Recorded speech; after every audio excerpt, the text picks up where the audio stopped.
Assalamualaikum warahmatullahi wabarakatuh.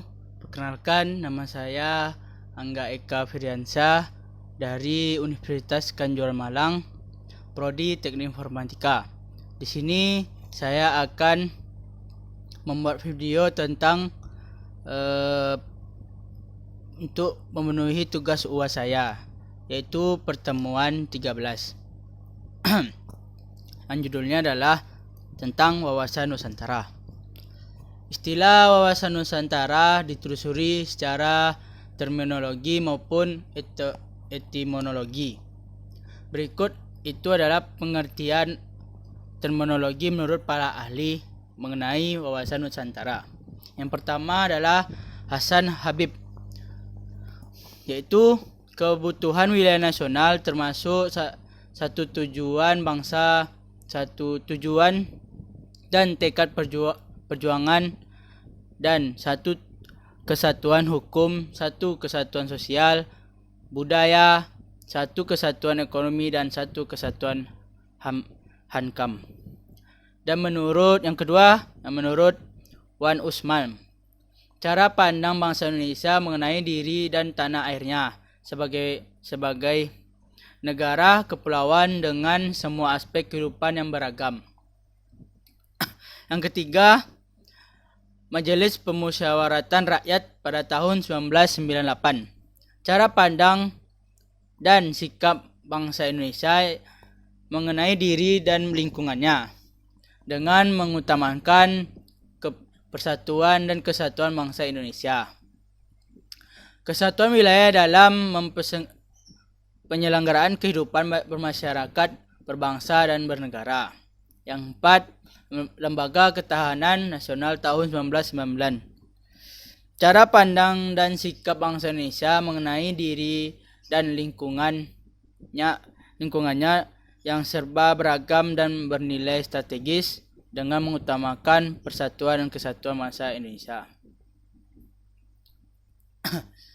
Wawasan Nusantara bisa kita bedakan dalam dua pengertian, yaitu pengertian etimologis dan pengertian terminologi.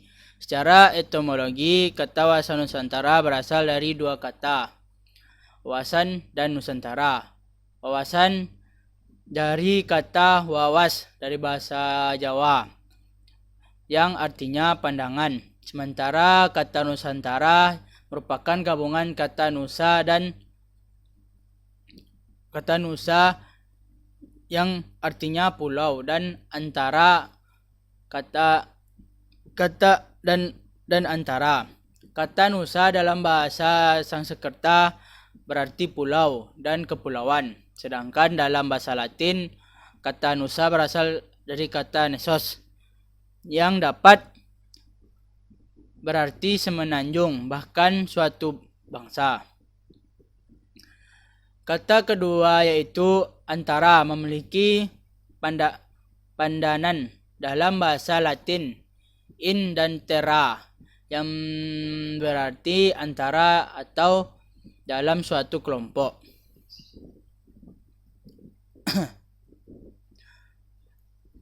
Sedangkan dalam bahasa Sanskerta, kata antara dapat diartikan sebagai laut, seberang, atau luar. Biasa ditafsirkan bahwa kata antara mempunyai makna relasi seberang laut dan laut. Dari penjabaran di atas, penggabungan kata Nusantara dan Nusantara menjadi kata Nusantara dapat diartikan sebagai kepulauan yang di antara laut atau bangsa-bangsa yang dihubungkan oleh lautan.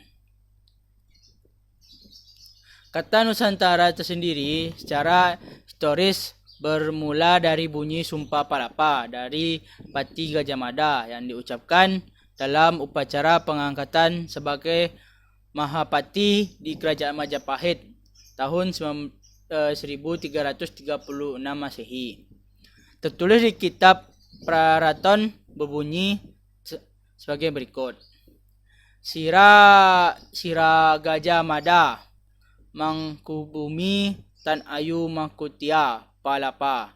Sira Gajah Mada Lamun wuhus kala Nusantara isun amukti palapa. Lamun kala kirin gurun ring seran Tanjung Pura. Ring Haru, ring Pahang, Dompo, ring Bali, Sunda, Palembang, Tumasik, Samana, isun amutik palapa. Yang artinya Gajah Mada pati amung ku bumi, tidak ingin melepaskan puasa. Ia Gajah Mada, jika telah mengalahkan Nusantara, saya melepaskan puasa. Jika mengalahkan gurun, Saran, Tanjung Pura, Paru, Pahang, Dompo, Bali, Sunda, Palembang, Tumasik, demikianlah saya akan melepaskan puasa. Begitu dalam bunyi Sumpah Palapa. Pengertian terminologis adalah pengertian yang dihubungkan dengan konteks istilah tersebut dikemukakan. Pengertian terminologi umumnya adalah pengertian istilah menurut para ahli atau tokoh dan lembaga yang mengkajikan konsep tersebut.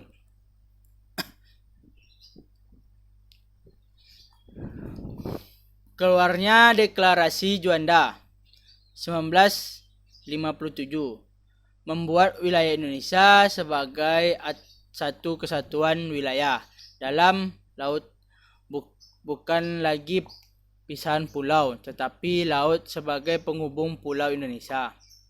Melalui pengunjung forum internasional, Indonesia akhirnya diterima sebagai negara kepulauan berdasarkan hasil keputusan Konferensi Perserikatan Bangsa-Bangsa tentang hukum laut, yaitu UNCLOS tahun 1982.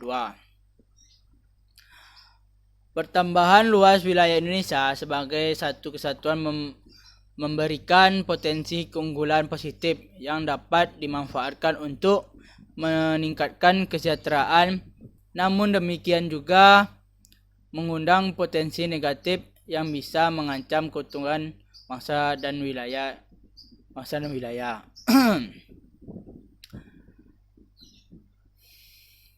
Wawasan Nusantara sebagai konsep wilayah kelanjutannya dikembangkan sebagai konsep politik kenegaraan sebagai pandang bangsa Indonesia terhadap diri dan lingkungan tempat tinggalnya sebagai satu kesatuan wilayah dan persatuan bangsa. Berdasarkan pasal 25A Undang-Undang Dasar NKRI 1945, ini pula bangsa Indonesia menunjukkan komitnya untuk mengakui pentingnya wilayah sebagai salah satu unsur negara sekaligus ruang hidup bagi bangsa Indonesia yang telah menegarakan. Ketentuan ini juga mengukuhkan kedaulatan wilayah NKRI di tengah potensi perubahan batas geografis sebuah negara akibat gerakan separatisme, seketahan perbatasan antara negara dan penduduk oleh negara asing. Demikian video pertemuan 13 saya. Saya akan melanjutkan video pertemuan ke-14. Sekian, terima kasih. Wassalamualaikum warahmatullahi wabarakatuh.